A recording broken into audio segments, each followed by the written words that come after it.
Samantala, Maribojoc Mayor Leoncio Evasco nagpaabot ng pasasalamat sa Davao sa pagbibigay ng tulong sa kanilang bayan. Mayor Evasco umapilan na huwag idamay ang relief operations sa pamumulitika. Nagbabalik si Peng Alinio ng Radyo ng Bayan Davao para sa detalye. Peng, magandang hapon ulit sa iyo.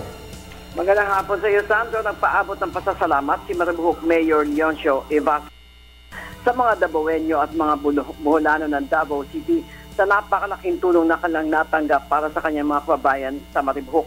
Malakihan niya ang kanyang pasasalamat sa pamilyang Duterte na naghatid ng 1 milyong pisong tseke sa kanya noong linggo at nagtatlong balikan ng chopper ng mga pagkain at iba pa si dating alkalde Inday Sara Duterte. 2 araw matapos ang lindol sa patuloy na buhos ng tulong sa kanilang bayan na ang mga Boholano na matagal na naninirahan sa lungsod ng Davao. May hinanakit lamang umano ito sa ibang namumulitika sa kanyang bayan na sana maintindihan nila ang kanilang kalagayan at huwag kawawain ang kanyang mga kababayan. Ang mahalagaan niya ngayon ang pagkakaisa sa pagtulong sa lahat ng pantay-pantay.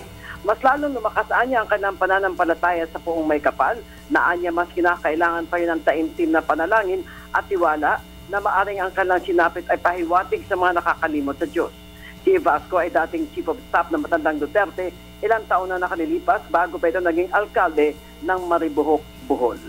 Para sa Telebisyon ng Bayan, Peng Alinio, Radyo ng Bayan, Davao. Maraming salamat ulit sa iyo, Peng Alinio.